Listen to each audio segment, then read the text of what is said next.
What's going on YouTube, and welcome back to another episode of Then We Eat. Summer's winding down, but the heat still hasn't quite gone away, so I thought I'd show you another recipe to make to cover yourself on those hot days. On this week's episode, we're going to be making barbecued nachos. So if I wasn't filming a video, I would do this part outside, but to set the cameras up in two different locations isn't the easiest. So today I'm going to use a frying pan inside to cook my ground beef, but you can cook it on the barbecue as well. Just makes it a lot easier if it's on the barbecue, because then you can just keep the barbecue going. But as I say, today with filming the video, just easier for us to do it in the house. Like I said, to kick things off, we're going to add 1 pound of regular ground beef to a frying pan. We'll just break that up into little tiny pieces. Like I said earlier, this is an excellent summertime recipe because not only does it keep the heat out of the house, and it's fairly light in the sense that you can kind of pick away at it however and whenever you want, but it also is going to pick up a little bit of that smokiness from the barbecue, especially if you're using an electric barbecue or a charcoal barbecue. You'll kind of get that charcoal-y flavor, which is very good as well. So it's a perfect summertime recipe for those reasons. Once that's cooked through, turn the pan off. We'll remove it from the heat. There's quite a bit of grease in here. I'll just remove the grease as I put the ground beef on the nachos. So we'll just set this aside, let it cool down for just a few minutes while we prepare the rest of the ingredients. Like I say, we're making nachos, so we need some toppings. We keep it pretty simple. Onion, jalapeno, and a bell pepper. This one's reddy, greeny, orangey. It's a bit of every color, so it actually works out great because you get a little bit of all the colors on your nachos. Now we also put avocado and salsa on our nachos as well, but personally, I don't like to put that on before you cook it. Cooked avocado isn't always the best. And if you put that salsa on now, your chips start to go a little bit soggy. So I always save that stuff for the end, and I kind of use it as more of a dip than as a topping. Having said that, the salsa we're going to be using here today is homemade, and if you want to check out that video, you can check it out up above my left shoulder. Now there's a couple of different ways that you can do your vegetables. Some people cook their vegetables. I'm not going to do that today. I'm just going to cut them small enough that when it cooks on the barbecue, they get cooked enough. I don't want mushy vegetables anyway. I like a little bit of a bite or a crunch to them. So if you do it this way, I find you get that crunch without them still being raw. So we'll start with our onion. Just remove the end, not the root. This is, I guess, the end that comes out of the ground. So just remove that. We're probably going to need about a half the onion, so I'm just going to cut it in half. Set this half aside. And then just remove that skin. Just like that. I've got a little bit of a black spot on the end of mine, so I'm just going to try to get that out as well. Just pop the center part out, and then I can just cut that little black spot out. It's just a little bit easier to get at if you pop it out first. And then just cut them up. So because I popped it out, it may not hold together perfectly. Just try to get that back in there. If not, it's not a big deal. Yeah, mine's not going to stay. So I'm just going to cut it this way. You're looking for a dice anyway, so regardless of how you do it, you've got to dice them.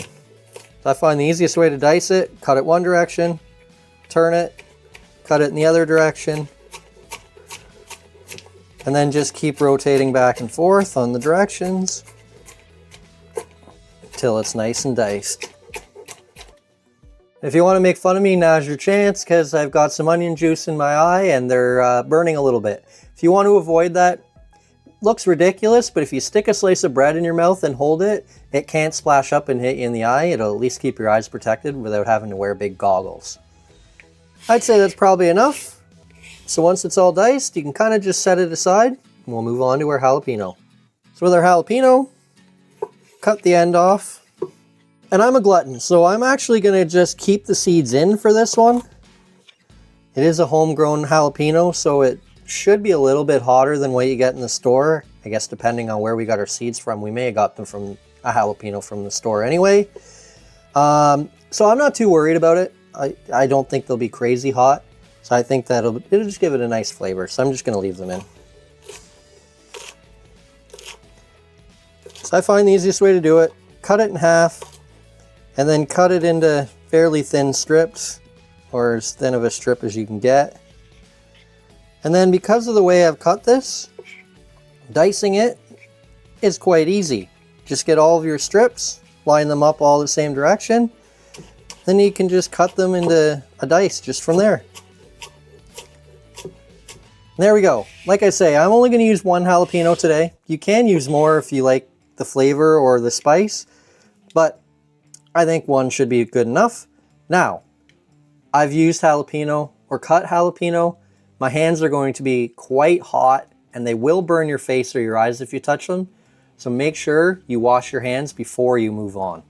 Then some bell pepper.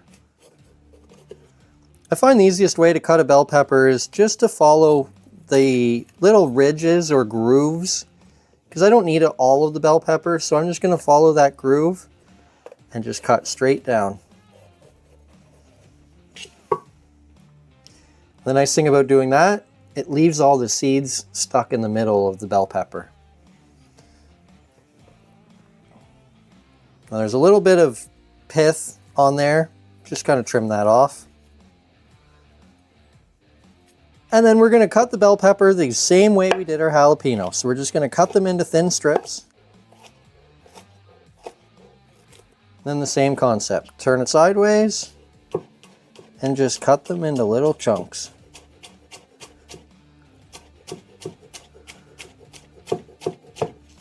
Now that to me is not enough bell pepper, so I'm going to do up a little bit more. You want the bell pepper to be fairly similar in quantity to your onion, and I think there's more onion there than bell pepper. And there we go. That might have ended up being a little bit more bell pepper than onion, which to me is okay because I prefer bell pepper to onion anyway. And now it's time to start building our nachos. So I have a cast iron frying pan here that I'm going to use on the barbecue because we are barbecuing this. If you've got a roasting pan or something, that would work best. I've got a cast iron frying pan here today, which should work just as good. So to start with, we're going to try to layer the chips along the bottom of the pan so you can't really see any of the bottom of the pan anymore. Something kind of like that. Then we'll take some of our ground beef, we'll sprinkle it over the top. Once you've got a nice layer of ground beef, start adding some of our other ingredients, our bell pepper. And again, you want to try to get a nice layer on there.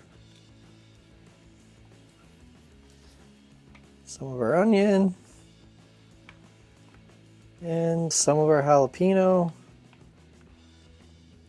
Now with the jalapeno, obviously you're not going to want to put as much on your layer because, well, it's spicy. If you like it spicy, you can add more. I don't want to kill anybody else that's eating this. Then, some cheese.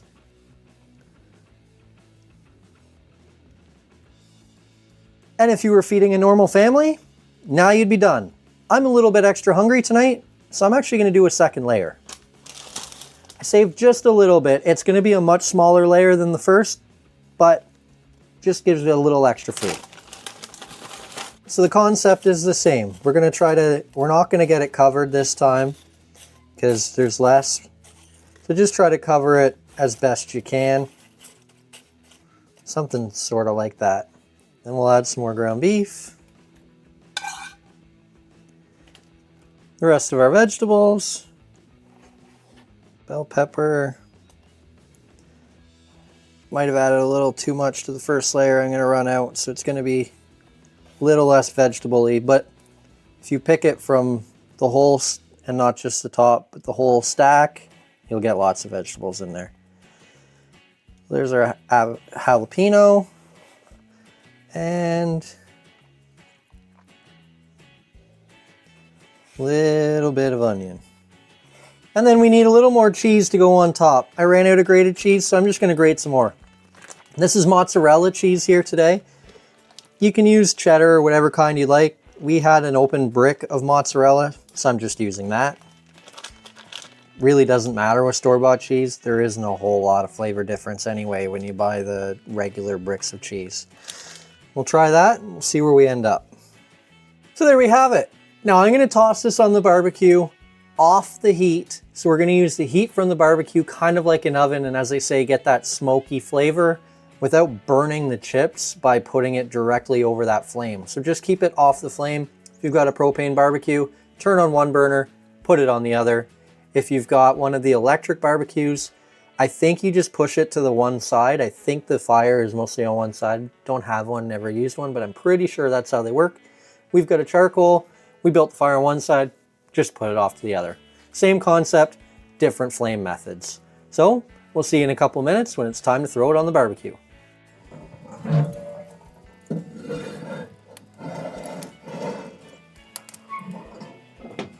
And I mentioned earlier about the avocado and the salsa. So while the nachos are finishing up, we're just gonna prep our avocado. I just have cubed frozen avocado here. Normally I would grind it up and make a guacamole with it. I don't think that's really necessary because most of the ingredients that you would put in guacamole are going to be either in the avocado or in the salsa. So we'll keep them separate tonight. All I'm really gonna do, I'm just gonna take the back of a fork and I'm just gonna kind of mash it into a guacamole-like consistency. And there we have it. So we'll set that aside and we'll get out some salsa.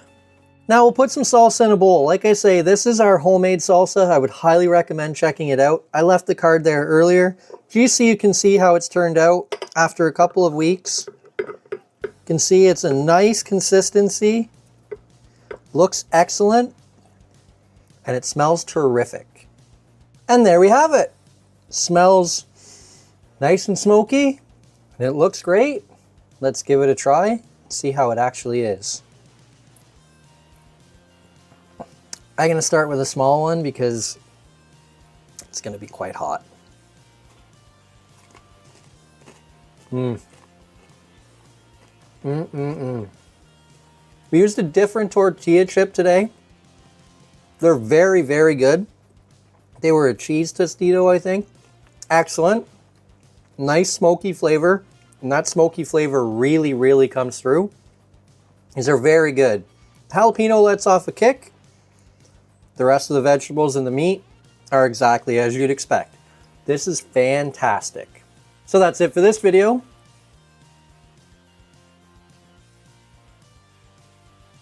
Or better yet, what else would you like us to see next? So that's it for this video. Right around 3 o'clock, hit. So that's it for this video.